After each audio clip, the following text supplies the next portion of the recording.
What's up everyone and welcome to the club. In today's video we're drawing Ultra Instinct Goku.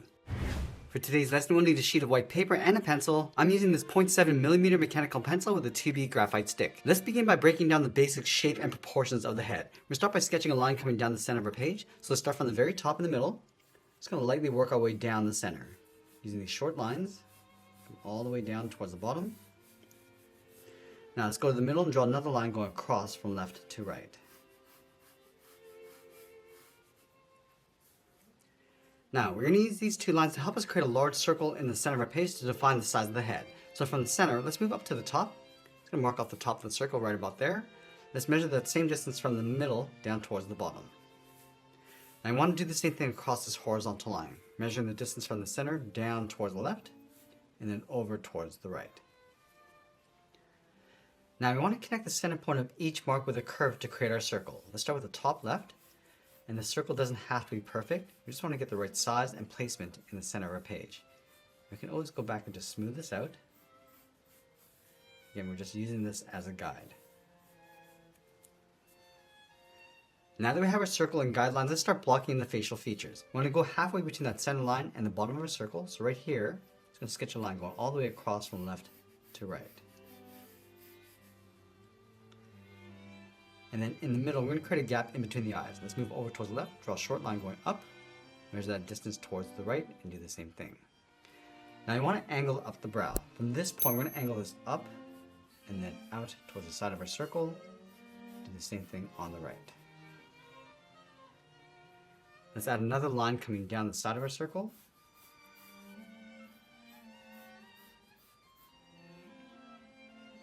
Now from the outside, we're going to step in, draw the outside of the eye, angle this down, and then in towards the bottom. Let's go back up to the top corner of the eye, step out, angle the eyebrow, going up and in. Now I want to taper this so it gets narrower as it comes in towards the brow.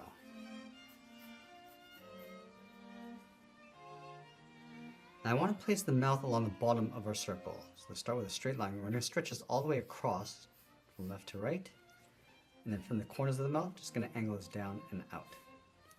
From the mouth, let's step down, draw a short line going across for the lip.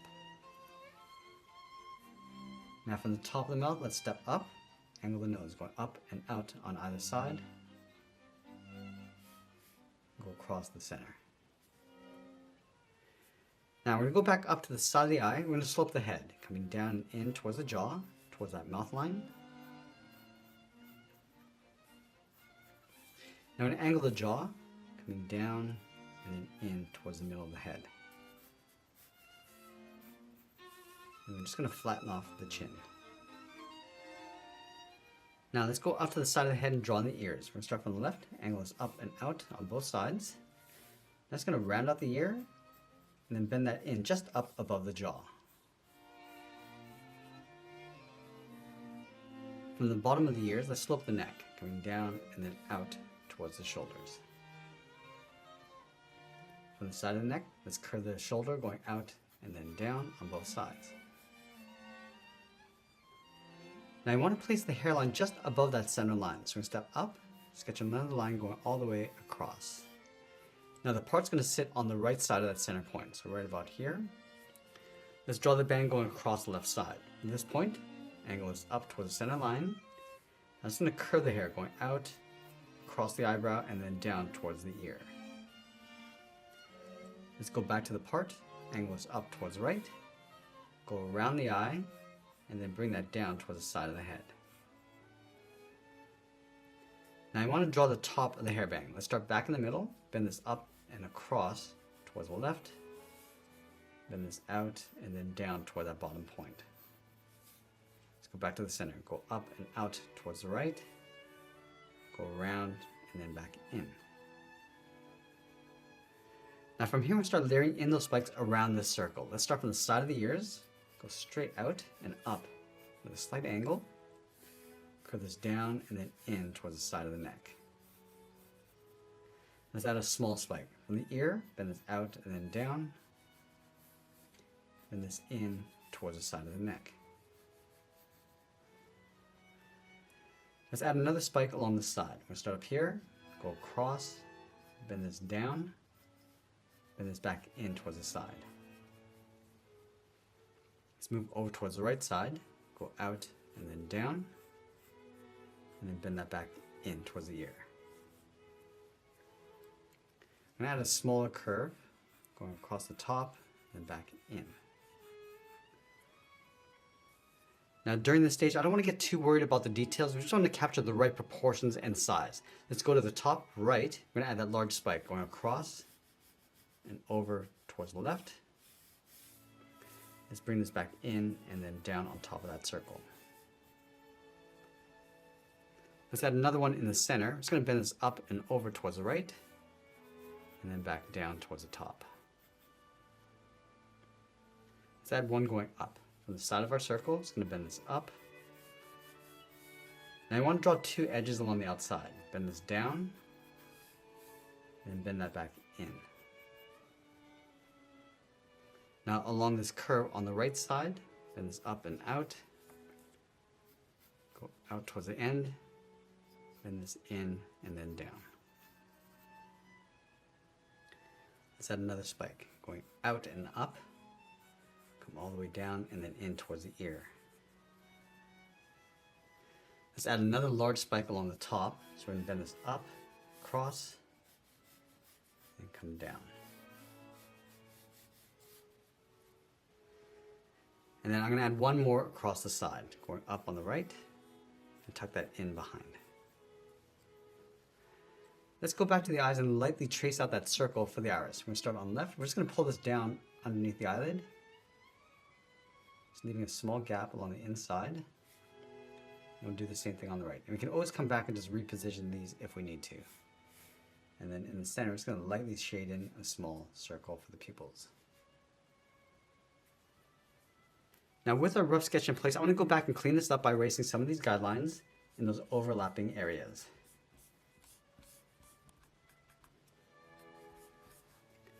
Now that we cleaned up our drawing, it'll be easier to review our proportions and the details. Now I want to add one more spike going across the left side. So we start up here, and this up and out, go across and then down. I'm just going to bend that back in towards the side. Let's go in and erase the details inside. And then from here we're going to start modifying the shapes and detail. I'm going to start in the center of the head with the brow, just adding a couple folds in the middle. Now we want to give the brow a little bit of shape, just bending this up and then out towards the end, curving the inside.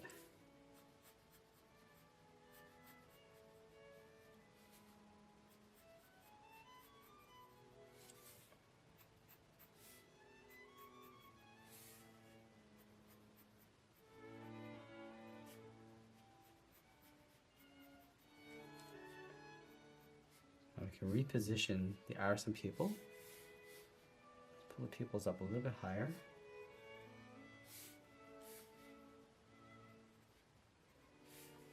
Just going to add a little bit of shadow underneath the eyes.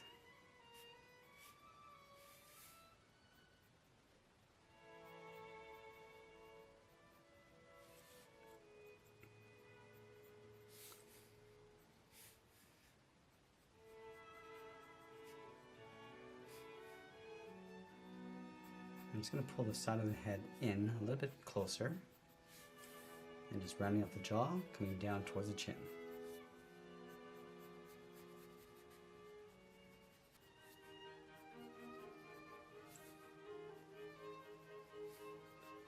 And then from here, we're just working our way out, starting with the front hair bangs. And again, we can go back and readjust the size and proportions if we need to. Just adding a little bit of texture on the inside.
And we're going to do one final cleanup before we add our details. Now we're going to go ahead and start darkening up our contrast, starting with the eyes. And I'm going to be applying a thick and thin line. So adding some thick lines across the bottom to give it a little bit of weight, and then going thinner across the top.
I'm just going to continue to build out our contours, working our way up towards the top of the head.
Let's do one final cleanup before we get into the shading. It's going to add a little bit of a shade to the top of the eyes, and blend that down towards the highlight.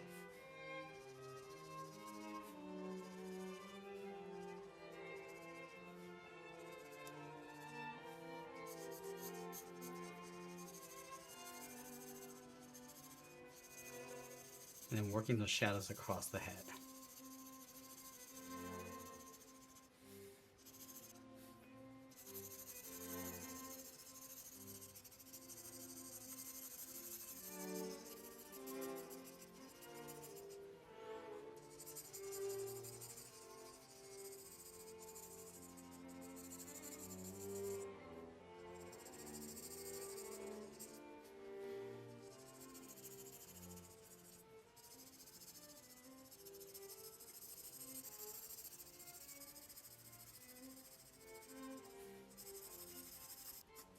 Now we're going to add some texture and shading to the hair. Just working with the curve of these spikes, starting from the side of the head and just working our way out.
I'm just going to go back and just layer some more texture on top of the hair.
Now, as we get near the end, we're just going to tighten up our shadows and add a little bit more detail, and always be sure to sign our artwork, and that's pretty much it. There's our illustration of Ultra Instinct Goku. I want to thank you for watching, and I'll see you again soon. If you're interested in learning more about today's art supplies, then stick around. This is the NicPro Mechanical Pencil. The 5-piece set comes complete with 5 drafting pencils, 4 tubes of lead refills for all the different sizes, 2 erasers, also 9-piece eraser refills, 2 lead sharpeners, with a pack of colored leads. And all of this is neatly packed in a gift storage box. Now, since I started using this pencil back in 2023, it's really changed the level of my drawings. The heavier weight of the pencil has helped me create smoother and more controlled lines. And with the wide variety of lead sizes, I can easily transition from high detail to smooth shading. And NicPro also has a fun color set for those who want something a little bit more lightweight. I used to think that all pencils are created equal, but since using this NicPro Mechanical Pencil, it's been a game changer for my art. Now if you want to give this pencil a try, I'll leave the link in the description below.